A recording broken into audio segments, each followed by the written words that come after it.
Every year, a major artist sings the national anthem at the Super Bowl. And every year, people heartily applaud and then start reminiscing about Whitney Houston, frankly, because no one will ever top her performance of the national anthem before. Super Bowl 25 in 1991. The Persian Gulf War had just started 10 days beforehand, and the NFL had even considered postponing the game. Suffice it to say, tensions were high leading up to the event, even without social media as we know it contributing to the collective angst. Houston was 27. She had yet to record what would become the biggest hit of her life, but still, the singer of mega hits such as I'm Your Baby Tonight, Greatest Love of All, and I Wanna Dance with Somebody Who Loves Me had made 3 platinum-selling albums and won 2 Grammys.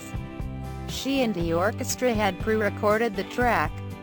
As so many singers called upon to perform the song You Cannot Screw Up in front of millions have done, because the noise in the actual stadium makes it fairly impossible to hear cues. NFL execs heard it, thought it was too slow and asked for a redo, but there wasn't time. And the rest is history. Whitney Houston went out there on Jan. 27, 1991, and sang The Star-Spangled Banner, albeit into a dead microphone as the recorded track played. And the crowd was awestruck by what they heard coming out of the speakers. Houston's bluesy, soul-packed version became a top 20 single and was all over the radio. iTunes still being a decade away, there would be controversy when an engineer admitted that the song was pre-recorded, as there would be 21 years later when a Beyoncé relied on a backup track for President Obama's second inauguration. But the overall effect Houston's rendition of this centuries-old song had on the country when the world was on edge was far more enduring than any Does It Matter when she sang it debate. If you were there you could feel the intensity. Houston would later recall, "We needed hope, you know, to bring our babies home from the war, and that's what it was about for me. That's what I felt when I sang that song." And the overwhelming love coming out of the stands was incredible. Indeed, the lip-sync police can't take away what was one of the most memorable off-field Super Bowl moments, no small feat, considering the size of the stage.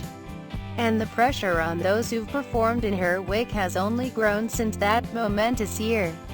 I had a teleprompter with the lyrics right in front of me, but they were always a line behind. Kelly Clarkson, who sang the anthem at Super Bowl 46 in 2012, reminisced to Rolling Stone in an interview about a month after Houston had died.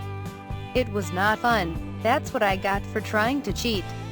The loss still fresh. The magazine asked if she was a big Whitney fan, to which she replied, "Are you frickin' kidding me?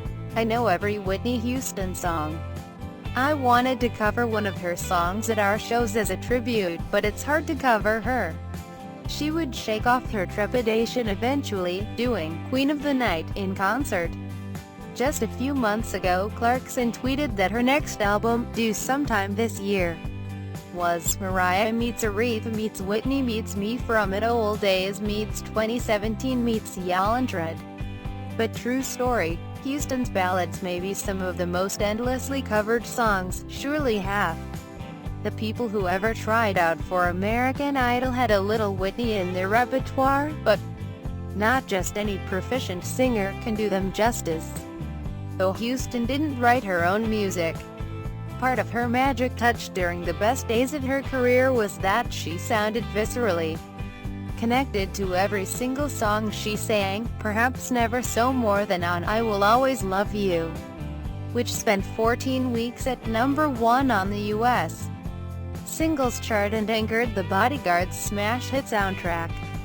The winner of the Album of the Year Grammy in 1994. Jennifer Hudson, a disciple of the Whitney School of Vocal Power, got the call to sing I Will Always Love You at the 2012 Grammys.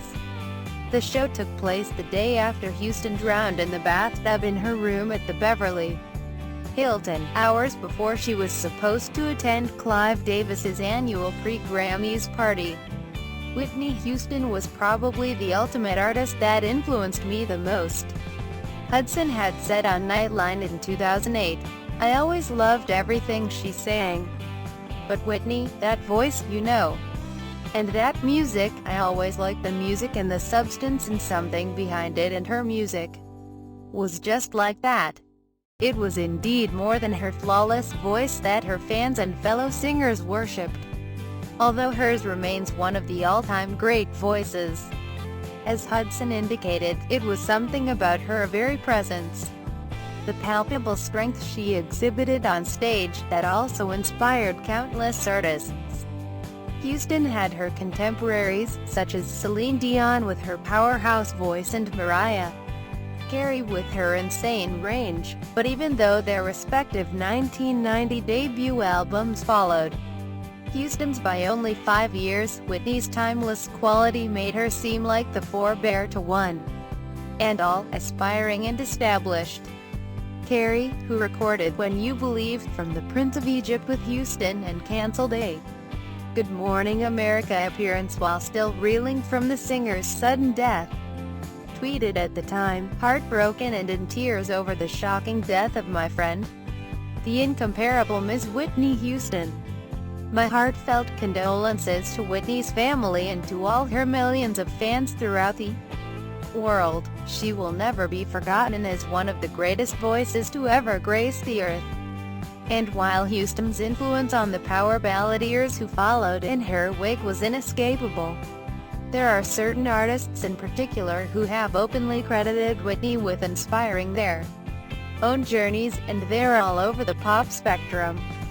"I, like every singer, always wanted to be just like her," Beyoncé stated after Houston died. "Her voice was perfect, strong but soothing, soulful and classic. Her vibrato, her cadence, her control. So many of my life's memories are attached to a Whitney Houston song. She is our queen, and she opened doors and provided a blueprint for all of us." Beyoncé has mastered an "I Will Always Love You" cover, which she would combine with Halo on stage in the wake of Whitney's passing. She most recently brought it out in a performance at a fundraiser for daughter Blue Ivy Carter's school last year, pretty much stealing all thunder ever from the rest of the PTA. Lady Gaga, who followed in Houston's footsteps when impressed with her performance of the national anthem at the 2016 Super Bowl, thanked the iconic artist back in 2011 when Born This Way won the Grammy for Best Pop Vocal Album. "I need to say thank you tonight to Whitney Houston," Gaga said. "I wanted to thank Whitney because when I wrote Born This Way, I imagined she was singing it. Because I wasn't secure enough in myself to imagine I was a superstar. So, Whitney, I imagined you were singing Born This Way when I wrote it. Thank you." Brandy told E! News 2 days after Houston died that her Cinderella co-star had meant everything to her. "She's the reason that I sing. It's hard to believe Houston's been gone for 5 years already, and it's very easy to forget that her last #1 single was in 1995, the theme song from Waiting to Exhale, what would become Houston's final studio album. 2009's I Look to You did debut at No. 1, proving that she was hardly forgotten in the later years of her career. But quiz most people now and they wouldn't be able to name more than a couple of songs on the album, while those same people could go on about a dozen songs recorded before 1995. It's a testament to Houston's talent and ability to connect with anyone through her voice, as well as the team that hooked her up with exactly the right songs that keep those 1980s and 1990s era classics in rotation to this day. Be it on Beyoncé or Kelly Clarkson's stage or at any karaoke bar on any given night. The ongoing ubiquity of her music, also thanks in part to the variety of singing competitions on TV, which still frequently feature aspiring stars at least taking a stab at the late divas. impeccable vocal stylings keeps her very present as the artists who came of age in her wake become the next generation's mentors. Though her struggle with addiction and her messy marriage to Bobby Brown became the stuff of tabloid fodder, and her personal legacy took an even more tragic turn when her only child, Bobby Christina Brown, died at the age of 22 in 2015. There has been a concerted effort to keep Whitney's musical legacy pristine in honor of the lofty heights she reached in her prime. Christina Aguilera, who had been covering Whitney since she was a teenager, taped a performance with a Whitney hologram that was going to air on The Voice last year. But the segment was cancelled after producers and Houston's estate agreed that the technology wasn't doing her justice yet. Holograms are new technology that take time to perfect, and we believe with artists of this iconic caliber, it must be perfect. Sister-in-law Pat Houston, an executor of Whitney's estate, told Entertainment Tonight at the time, "Whitney's legacy and her devoted fans deserve perfection. After closely viewing the performance, we decided the hologram was not ready to air." Arguably the most direct descendant of the Whitney school among the current spate of it girl pop stars is Ariana Grande, who has a voice that can knock a club tune out of the park and handle the biggest ballads. As we know, she does an uncanny Whitney Houston impression, and when she covers the Legends songs live, she does so with reverence and utmost grace. "Honored to be paying homage to my angel," Grande tweeted before performing a medley of Houston songs before ABC's Greatest Hits special last summer. Of course, none of the tabloid headlines mattered once Houston was gone. Sadly, only then was it easy to refocus on her brilliant voice, her influence on so many artists, and her singular contribution to the music history books. The artists who came up with Whitney Houston carry on in her stead. The ones who idolized her will never forget, and the new kids will learn. No one ever did it quite like Whitney, and no one ever will, but many more will try.